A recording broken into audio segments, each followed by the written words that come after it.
Okay.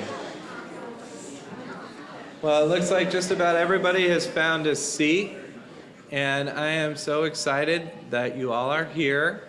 I'm John Carfagno. I am the Director of Learning and Audience Engagement, and we could not be happier that you are here for this very special evening at the Grand Rapids Art Museum. As I said in years past, I'm going to let everybody in this room and out in the lobby in on a little secret. We have the museum all to ourselves tonight. So we can make as much noise, we can clap as much, we can laugh as much, take as many pictures as we want, because this is our special night here together. So in order to get the party started, there are some stars here in the auditorium and out with us in the lobby. Our third grade students who have works of art on view. So our third grade students, can you put your hands up really high where everybody can see them?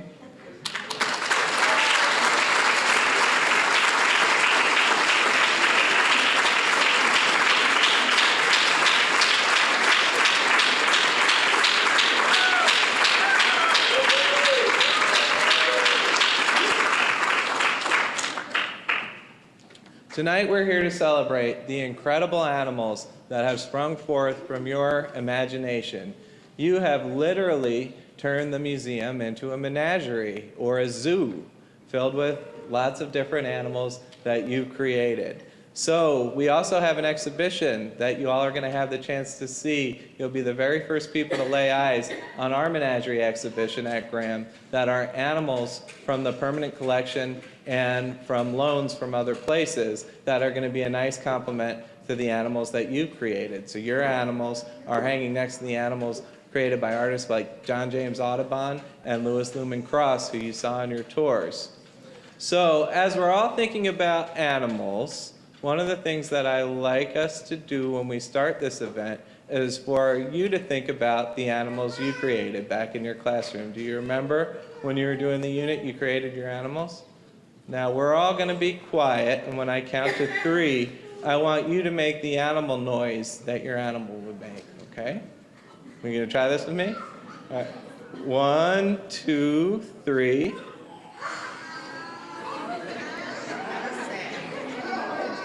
Can we do a little louder? 1, 2, 3.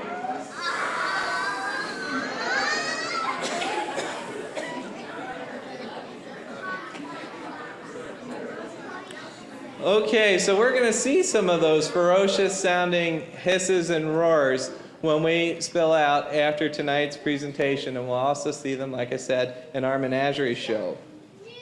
And students, we are so grateful that you have shared your work with the museum. My bias is this is the best the museum looks all year round, and it's because of the hard work that you've done on your unit of study, exercising your creativity to create the animals that we're going to see tonight. And parents, I had the opportunity, like I always do each year, to follow some of the tours as they went around the museum's galleries. And I know that from the hard work that your students and their teachers did in the classroom, there are some students out there that have a favorite work of art at Graham. And so what I would like to do, students, if you have a favorite work of art at Graham, can you raise your hand? Okay, so we have a few. Okay, and now if you're brave enough to tell us a little bit about that work of art, keep your hand up. Okay?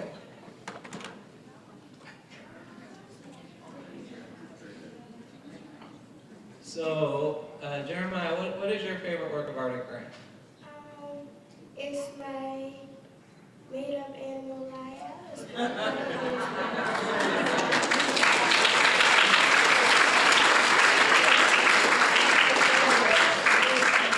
I have asked this question for 5 years at Graham and never had an artist that was confident enough to say that theirs was the best one, and I think that's awesome.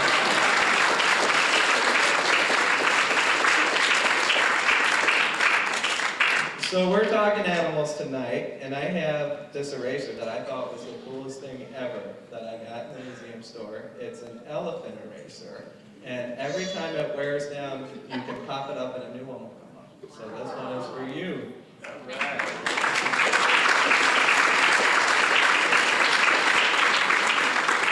Anybody else want to take a crack at what I have in my pocket? Oh, I see some. What is your name? The Broken Mask. The Broken Mask. What did you like about that? That it had a lot of sea creatures, and it had like horses and like ships there, and it was like a storm that just blew away, and there's a lot of stormy stuff there. Amazing. That's the work of art in a nutshell. Great job. And what I like about The Broken Mask is that it is a work of art that has a lot to do with collaboration. And that's one of the things we're going to be talking a lot about today, is working together. So when you come back to Graham, be sure to see the horses that we described that are pulling the boat back to shore. And I have, this one is a frog eraser, just for you, Jamie. Okay, so we're going to keep things moving just a little bit and talk a little bit about Language Artists, which is a program, like I said, 5 years ago we worked on this, and I stood at this podium wearing the same tie I have on right now. I figured 5 years we could pull it back out, and it's the same blue that we've used. It's our Graham blue. And so much has happened over that time. You know, we set out to create a unit of study that would position the museum at the center of teaching and learning in an academically rigorous unit of study. And we are so grateful now that 2,351 students this year participated in the program, and we're closing in now on almost 10,000 students over the course of that time period. So I wanted to take just a couple minutes to thank some of the people that have allowed us to do that. One of whom is here today. He's our Executive Director and CEO, Dana Fries Hansen, who is an enormous supporter of our department and the work that we do to make the museum a cultural beacon and a civic anchor. Those are the words he uses to describe the role that the museum can play in impacting the community. It's also Dana's birthday today, so be sure to wish him a happy birthday when you see him.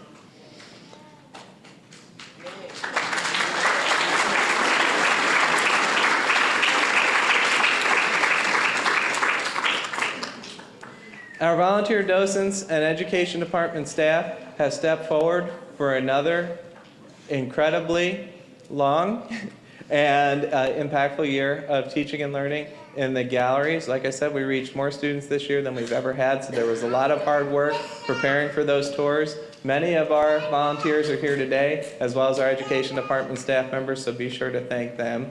And there are two very special women sitting in the front row who have been with us since day one. Dr. Cindy Todd, Chair of the Art Education Program at Kendall College of Art and Design, and Barbara Wissey, who you'll hear more from tonight when she introduces our students, who are so committed to students, their achievement, and making a difference in their lives and putting art and creativity at the center of their teaching and learning. I have learned so much from Barb and Cindy and would be remiss not to thank them, so be sure to thank them as well. Cindy.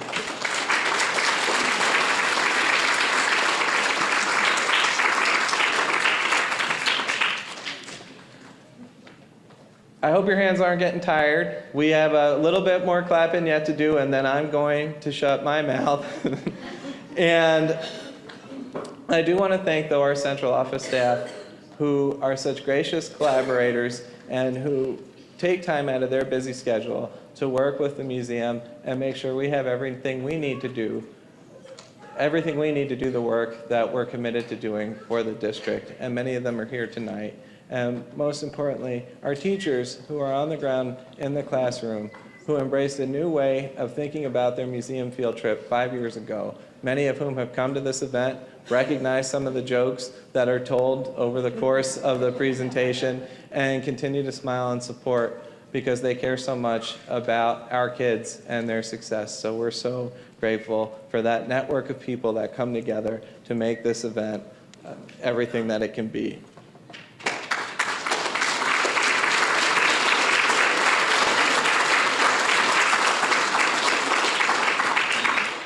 So I promise you I will be the most boring thing you see tonight. We have added more student voices to the people that are coming up to the podium, and you'll hear from them in just a minute when Barb introduces them. Our criteria that we're evaluating and presenting today are based on some levels of distinction. We'll hear from a featured artist who created an exemplary work of art, and we'll tell you a little bit about their process. We have two featured writers that are going to share their achievement on the writing components for the unit of study. And then from there, we'll hear from our two finalists who absolutely smashed the criteria chart and the rubric on both of the components that come together to make the unit of study. But before we jump to that, I'm very excited, and y'all are among the very first to hear, that we have received an unprecedented third grant from the National Endowment for the Arts for language artists.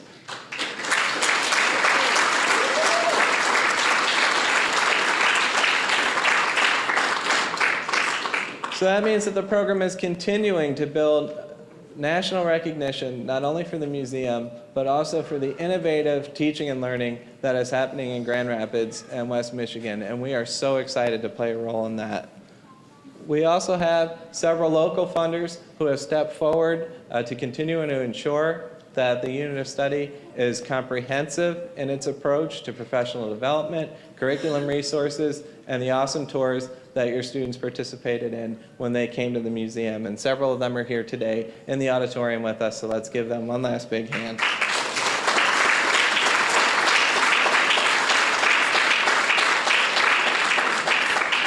And without further ado, I'm going to pass the mic over to Barbara Wissey and our stars for the evening.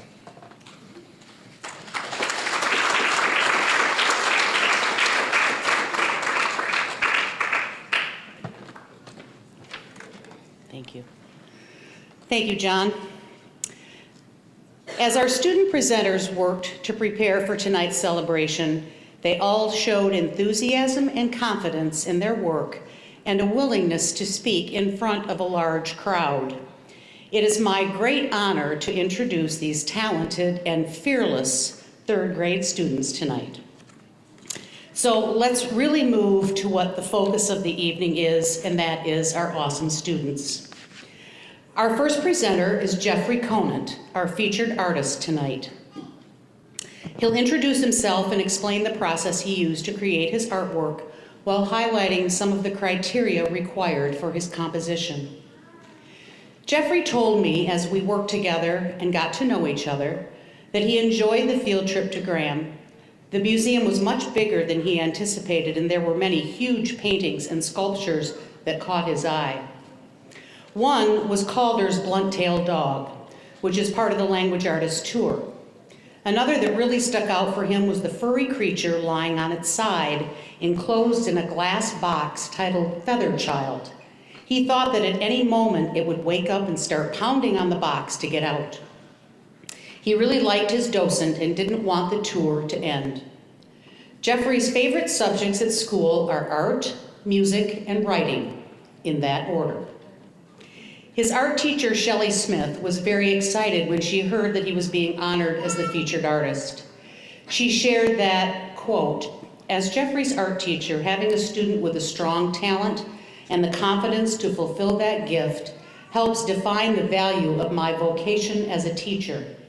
He often shares ideas for drawings and why he chooses to add this or that detail to a project he's working on. Jeffrey has an incredible imagination, and he is one of the most gifted artists I've had as a student in a long time." His classroom teacher, Crystal Schultz, was also glowing when she got the news and told me this: "He truly loves creating and talking about all types of art. He spends a great amount of time creating pictures, origami, and cartoons for me, his family, and his classmates. As we worked through the project, he couldn't stop telling me how much fun it was and how much he enjoyed being creative on both the writing and the art." She continued, "He is also a very kind boy who was always complimenting and encouraging others, especially those who struggle with art and with creativity. Ladies and gentlemen, it is my pleasure to present to you our featured artist for 2015, Jeffrey Conant.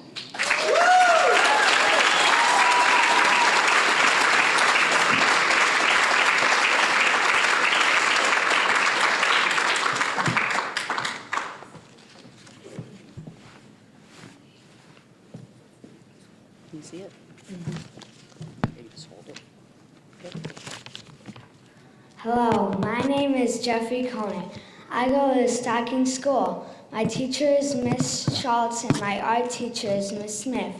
While I tell you about the art process, my artwork will be displayed on the screen behind me.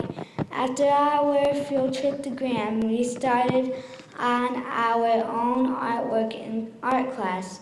Miss Smith gave us pictures of many different animals to give us ideas for the two animals we would choose for a hybrid animal. I like monkeys, so I picked that first. Then I saw a snake and thought it would be an unusual combination to pair it with a monkey. So at our first art class, we created our hybrid animals. Mine I named Monkey. I drew the face first, then I drew the body of a snake, but with monkey arms, legs, and a monkey tail, which you can see in the image. I created the whole animal on one sheet of paper. I used crayons to color it, then I outlined it in black marker to show its scales. Last, I cut it out and gave it to Miss Smith, who kept all of our animals until we returned for our next art class. At our second art class, we created our background. I used paint and tissue paper. After we discussed animals in different habitats, I decided to paint my sky red to show the hot climate. The brown paint in the foreground shows the land that the trees are growing on. At the last art class, Miss Smith had a bucket of all kinds of materials on each table for our class to choose from. I created the details you see in the image from some of those materials. Notice the bee made out of a yellow cotton ball with a mouth, legs, and a stinger made from the brown pipe cleaners. Black and white details on the body are made from tissue paper. The beehive is also made from the yellow cotton balls, and the branch of the tree is made from the brown pipe cleaners, too. The clouds in the sky are cotton balls, and the raffia finished the details making it look like grass. Last, I glued Monkey onto the right side of the paper so it looked like he was chasing the bee from the hive. This is the process I used to create my artwork.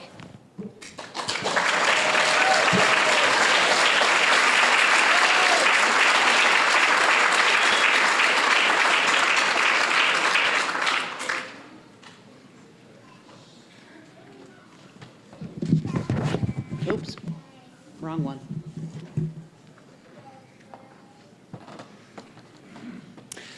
Thank you so much, Jeffrey. Next, I would like to introduce our two featured writers for 2015. These two young ladies' writing blew us away. We love both of their writing so much we couldn't decide which one to choose, so we decided to honor both as our featured writers this year. Most impressive was how well developed their stories were. The girls are friends and in the same classroom. On my first visit to their school, I met with them together and the conversation was nonstop. They had so much to share about themselves, their pride in their cultures, their writing, their classroom, and their teacher. First, I'd like to introduce Mahuba Mohammed. Her favorite subjects are writing and math. She loves art class too, but she humbly acknowledged that there were several other students in her class who were really amazing artists and that writing is where she really feels confident. She shared that she chose her two animals for their distinctive features. The panda is her favorite animal. Since it's just black and white, she felt she should pair it with an animal with more color and patterns. That's why she chose the butterfly as her second animal. It is my pleasure to introduce our first featured writer for 2015, Mahbooba Mohammed.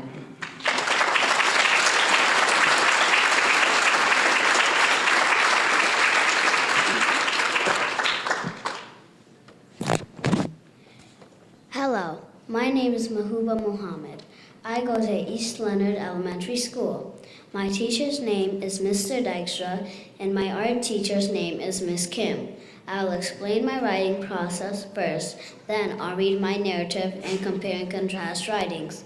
While I worked on my art, I got a feeling of a shooting star because I wanted the story to be different and show that a miracle happened. This helped me make my decision about the conflict in the story. Mr. Dykstra taught the class that we were not supposed to resolve the conflict in our stories right away. He said to plan 2 solutions that didn't work. Then, the third time, the conflict could be resolved. You'll hear this when I read my story. I wrote a first draft, then got feedback from Mr. Dykstra. He suggested I start with a sound called onomatopoeia at the beginning to get the reader's attention. He also helped me with some of my word choices and transitions. I used a lot of paper during my revisions because I wanted it to be really good. Once I looked back at the picture, I kept getting more ideas. The picture helped me with my ideas for my descriptions of the black and white and the patterns of my animal that you'll hear me read about. My artwork also helped me keep me on track as I wrote. After the conflict was finally resolved, I wrote a concluding paragraph that let me know I was done and happy with my story.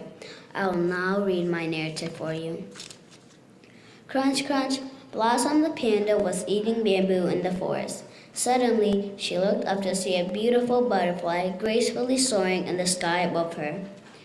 She softly said to herself, I wish I could be a butterfly and fly with wings filled with patterns that look that beautiful. Little did she know that while she was making that wish, a shooting star zoomed through the sky above her head. The next day, a miracle took place. Before she knew what really had happened, Blossom looked at her size to see that she had transformed into a creature that was part panda and part butterfly. She had normal butterfly wings with very interesting patterns. Blossom's favorite colors were black and white because she liked the simplicity of the two. Strangely enough, these were the 2 colors of her wings to match the rest of her body. Her wings allowed Blossom to fly about to where she wanted to travel instead of walking. Her face looked like a typical panda bear, and she had a regular panda tail as well. She was very pleased to see that she had butterfly wings so she could fly around whenever she wanted. Her favorite food was bamboo, and her favorite drink was blossom nectar. She was born in ancient Japan under the blossoms of a cherry tree, so her parents decided to name her Blossom. Several years after her transformation, Blossom was flying home one day from school. She looked down to wave goodbye to a friend when whoosh, she crashed into a tree on the school playground. She came to her senses. She saw that a twig had become stuck in her wing. Oh no, my wing is broken, wailed Blossom. She rushed home on foot because she couldn't fly and had to walk. Blossom burst sobbing into the den she shared with her family, crying. Mother, father, little brother, come here. Why are you sobbing, Blossom? Asked Mother. I flew too fast and wasn't watching where I was going, and a twig got caught in my wing, she explained. It's all right. We will fix the wing with some super glue, said Father. So he went to the cabinet and found the bottle of glue. He carefully opened the bottle. However, the glue got on his paws and stuck himself to the cabinet door. Mother had to run to the drugstore to buy some fingernail polish remover to tend to that problem. After helping Father, Mother suggested trying to use some honey to fix Blossom's wing. She put the honey on the wing. Not only did it fail to work, but a swarm of angry bees swooped into the den and chased poor Blossom. Blossom's little brother helped her wash the sticky honey off the wings, and he chased the bees away. Next, he suggested sewing the wing back together. Mother grabbed her green sewing kit and stitched the torn wing. It worked perfectly. From that day forward, Blossom watched very carefully where she was going. She flew happily without any more trouble.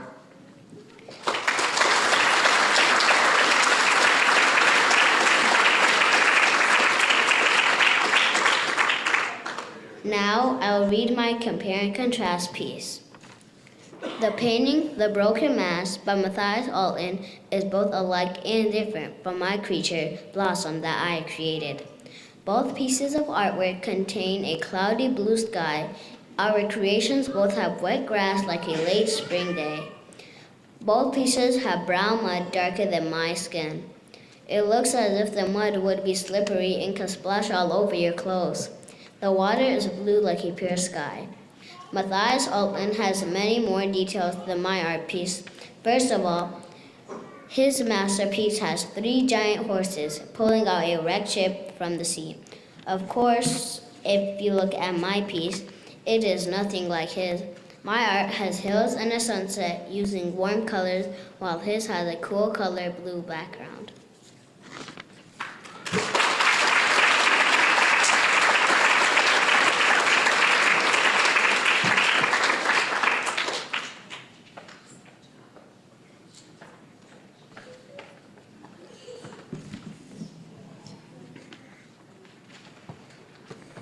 Next, I would like to introduce, thank you. Next, I would like to introduce our second featured writer for 2015, Rosalba Maldonado Robles. One of the first things Rosalba talked about was her teacher. She told me when Mr. Dykstra reads stories to the class, he asks them to visualize the way things look as he reads. Sometimes he lets them sketch while he reads, to listen for the details that help you see what's happening so they can do the same in their own writing. She credits him for making her such a good writer. The conflict in Rosalba's story is based around the age-old problem of bullying. She told me, quote, "Something is wrong in their lives. Bullies feel bad about themselves. That's why they want to make other people feel bad." She continued that as a result of bullying, you realize you get stronger and that you're better than that. It is my great pleasure to introduce featured writer Rosalba Maldonado Robles.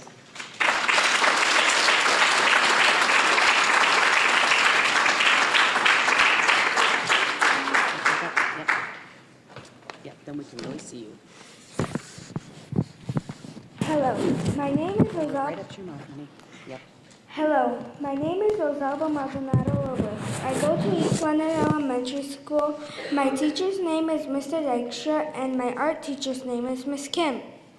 I'll tell you about my writing process first, then I'll read my narrative and compare and contrast piece. While I created my artwork, I started thinking of ideas for my story.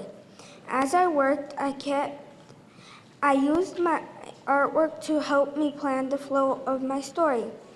I planned a happy mood first, then I needed to create conflict to make the story more interesting. As I wrote, I kept looking back at my artwork to come up with more ideas and stay on track. At times, I started to get off topic, but when I went back and read it with my artwork right there, I was able to revise it and get back on topic. Even though I always included details in my writing, I did lots of revising to make my writing more clear and understandable. Mr. Dykstra and I worked together after I wrote my first draft. He suggested I improve the beginning of the story with a hook. This is something that gets the reader to want to read more. So when I read my story, please notice the hook in the very first sentence. This third-person narrative was such more fun than a personal narrative. With a personal narrative, you have to think back and try to remember. With this story, I didn't have to try to remember. The events and details were right in front of me in my artwork, and I could use my imagination and make things up, which you can't do when you write a personal narrative. Now I will read my story for you. Mary Lou pretended to leave the playground, but she really hid behind a mulberry bush while she heard the other students talking about her. She heard them saying, "Mary Lou is an ugly animal." Mary Lou began to cry as she headed home for the day. Mary Lou was part lion and part camel. She had 2 humps, a black nose, furry mane, long tail, 2 little ears, and a yellow body. Mary Lou used her humps to take people for rides to different places they needed to go. She lived in a forest in Austria that was always wet from a great deal of rainfall. Her favorite foods were meat, insects, and fruit. Mary Lou really hated the way she looked, so she asked a lot of people if she thought she looked ugly. Many said they didn't think she looked ugly. She was ugly, but she didn't believe them because a few bullies from her school told her that she was not pretty. These comments stuck in her mind. She thought about these bad words over and over in her head. She decided that something had to be done because she was tired of living like this. First, she thought the best thing to do was to move to another school and neighborhood. However, she knew that bullies existed in every neighborhood, so she changed her mind about this solution. Next, she thought she could just hide every time the others were mean to her. Her parents told her that she could not go through a life hiding every time she was sad. Mary Lou also considered just ignoring these comments. She sat sadly one day in her bedroom with a tear running down her cheek. She looked over her chest of drawers and looked into the mirror. What she saw was a very kind face. She had pretty eyes and a very nice smile.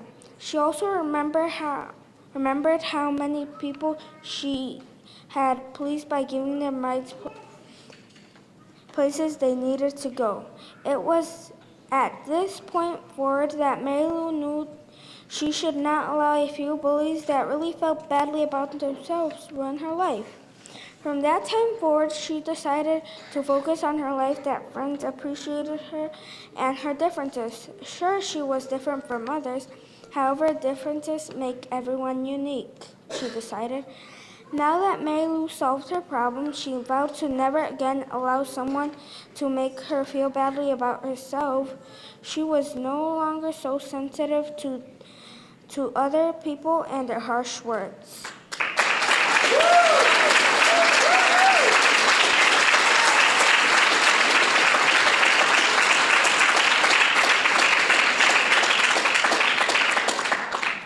I will now read my compare and contrast piece.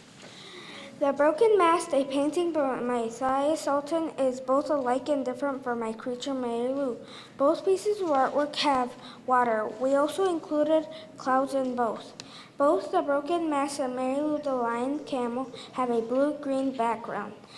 Mary Lou and the horses in Alton's art both are working animals. The difference between the two are that my picture includes mountains in the background, but Matthias Alton's painting doesn't have the mountains. He has the sea as the background with several ships in the background. The Broken Mast does not include any sunlight, but my picture does. The clouds are smaller than Altons, which are very large puffy clouds. My clouds are darker than Alton's large white clouds. These are some examples of the two pieces of artworks are alike and different.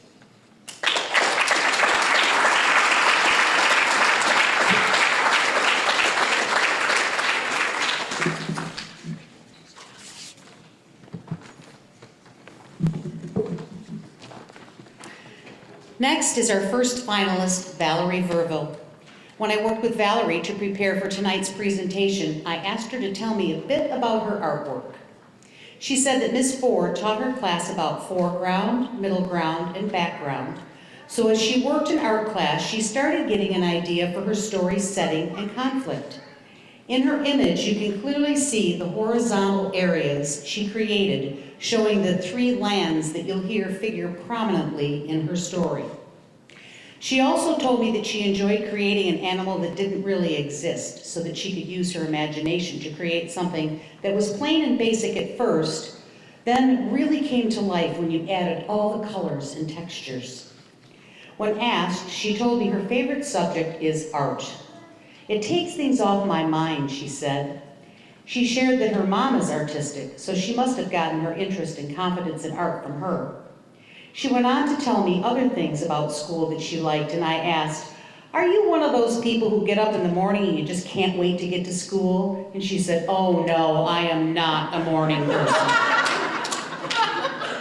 But she did admit that she loved school. She told me that she hardly needed a plan for her story. By having my artwork right in front of me when I wrote, she said, the story just sort of fell out of my head. Mr. Norrising, her teacher, gave her feedback several times so she could do some revisions, but it didn't change that much from what she wrote at the beginning. It just got better, she said. I'm pleased to introduce our finalist for 2015, Valerie Verville.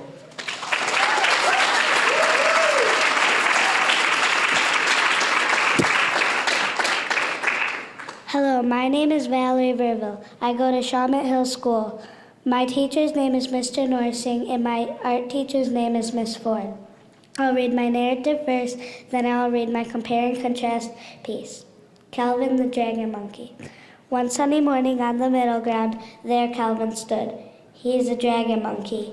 He is a strange-looking creature with a tail and body wings of a dragon and a head and legs of a monkey.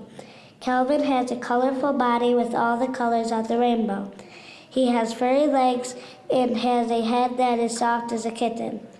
Calvin also has a large tail, large wings, large eyes, and has a lot of orange, red, and black colors all over his body.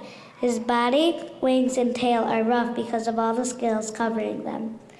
Calvin is a very special animal in many ways. Calvin can breathe fire and fly for an entire day without eating or drinking. Another special thing Calvin can do is speak all languages of the world. Calvin lives where there are volcanoes, lots of trees and grass. There are only monkeys and dragons where he lives.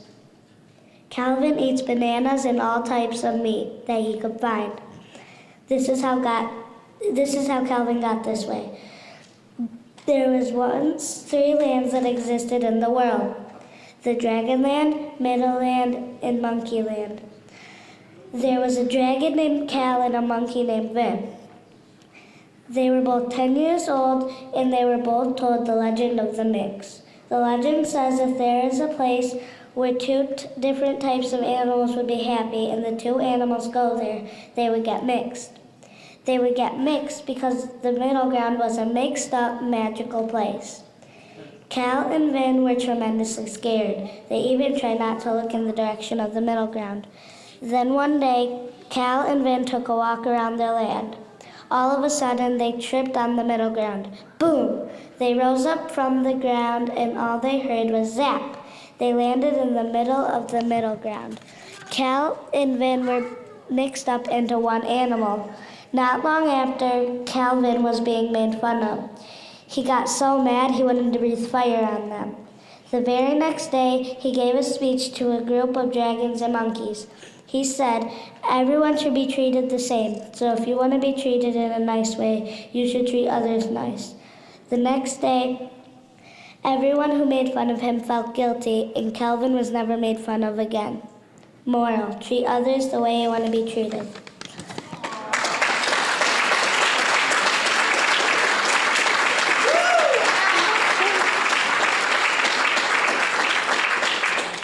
Now I'll read my compare and contrast piece. I am comparing and contrasting Matthias Alton's artwork, The Broken Mast, and my artwork, Calvin the Dragon Monkey. First, the broken mast and my artwork both have animals. Next, my animal is imaginary and his horses are not imaginary. Also, my artwork has bright colors, but his artwork has a lot of dark colors. Another comparison is both of our artwork takes place on land. Finally, my artwork has a lot of trees, but Matthias Alton's artwork has no trees. That is how Matthias Alton's artwork and my artwork are alike and different.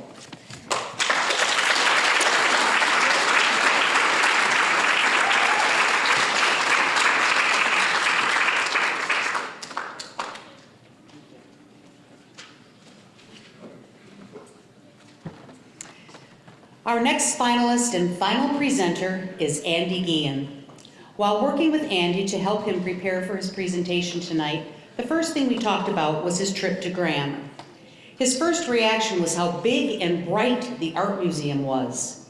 He loved all the big canvases, the reflecting pool, and his class got to ride in the huge elevator.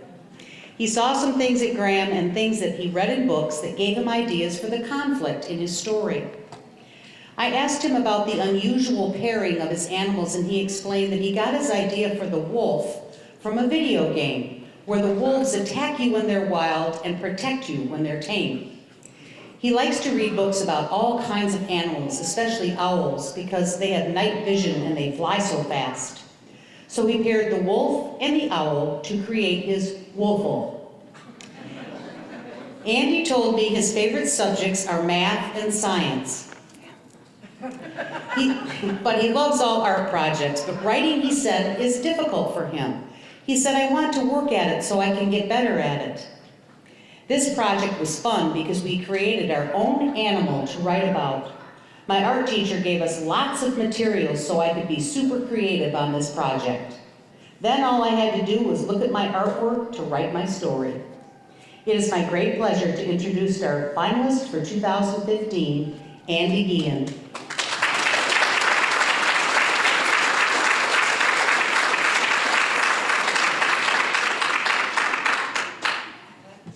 Right up to your mouth, honey. Hello, my name is Andy Guillen. I go to Cesar E. Chavez Elementary School. My teacher name is Ms. Barbara Campos, and my art teacher name is Ms. Snyder. I'll read my narrative first, and I'll read my compare and contrast piece. One Saturday in a loud, bushy green jungle, a wolf and owl named Bayani the Wolfle were climbing from tree to tree. Bayani wanted to play with the other owl, but they wouldn't play with him because of his large eyes, big pointy ears, and his sharp wolf-like claws on his feet that shoots out frozen stink bombs. Later that afternoon, Bayani was eating mice stew for lunch. He heard an owl shouting for help. Bayani quickly came and saw a pack of wolves attacking the owls. Bayani wanted to attack the owls, but he was scared. He thought to himself, I might be eaten alive. He wanted to help the owls by attacking the wolves, but all of a sudden, bam, he got hit hard in the head by a fallen tree branch. The other owls were rooting for Bayani. Soon, Bayani woke up to a large cheering noises. He immediately shot frozen stink bombs at the wolves.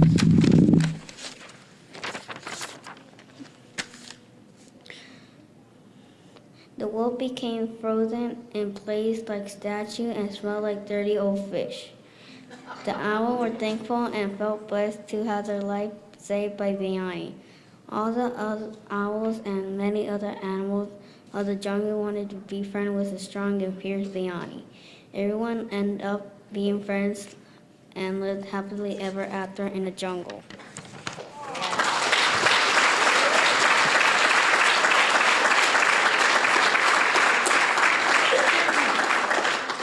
Now I'll read my compare and contrast piece, The Broken Mask and Bayani the Wolfle.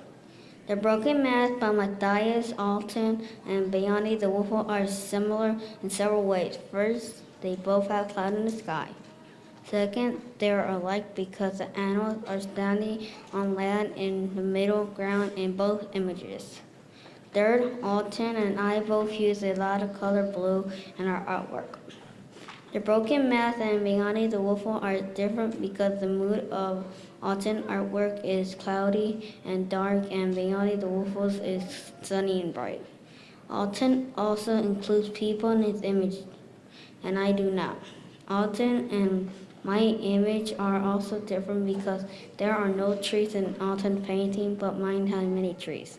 These are some of the ways the Broken Mask and Bayani the Wolfle are similar and different.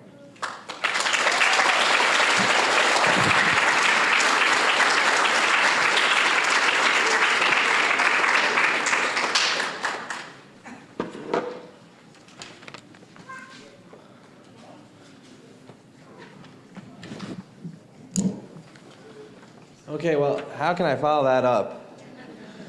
That is a tough act to come behind. I am so impressed, as always, by the degree of achievement that our students from GRPS have exercised. And this is just a small sampling of the many stories that are available to us to go out and explore in our exhibition that looks so good tonight. So we want to be sure that you spend a little bit of time talking to all the different students that are here today, learning about their art, hearing their stories, asking them questions, and enjoying their creativity. But before we leave the auditorium, I have a little bit of business that I need to announce. In recognition of all of this great work, every student that has a work of art on view in tonight's exhibition is going to leave us some gifts. Students, you'll have postcards that feature your work of art that you can mail out to people that you wish had been here, to send thank you notes to friends, whatever you want to do that features your art. I think that's so cool. You also get a pencil to write those notes or to continue sketching. It's a Graham branded pencil, so you can remember the museum while you're doing that. And you also have passes to bring your family and friends back to Graham. Truly, the museum is your museum, and we want you to feel comfortable and excited to share all that you've learned and all that you've seen here with people that are close and dear to you. Also, our finalists, Valerie and Andy, are going to become year-long members of the museum. So the museum will be yours free of charge for the year ahead, and we encourage you to come back often, enjoy the exhibitions, and all the different programming that we have over the course of a year. So, now is the fun part. In just a minute, we are going to bring everybody up to the stage that has a work of art on view. So all of our third graders are going to come up, and we're going to take the best looking picture that happens at Graham all year long. And after we do that, our student presenters, please find your work out in the exhibition and be sure to be the tour guide. Share your creations with the people that are here with you and also people that walk by. And our friends and school staff, we encourage you to see at least 2 more examples of the student work. We've also been hard at work ourselves preparing a feast out in the East Court. We've been cooking and baking for the last couple days. So you will spill out of the auditorium to the doors over there, and there's going to be food waiting for you. We encourage you to chow down, but in the space by where the food is, when you go into the exhibition and are near the work of art, it is important to keep the art safe. So we'll ask that we keep the food in the area out here. And also be sure to stop by the table that we have out by the main exit to learn more about everything the museum has going on all year round by way of programs, summer camps, etc. Does that sound good? All right.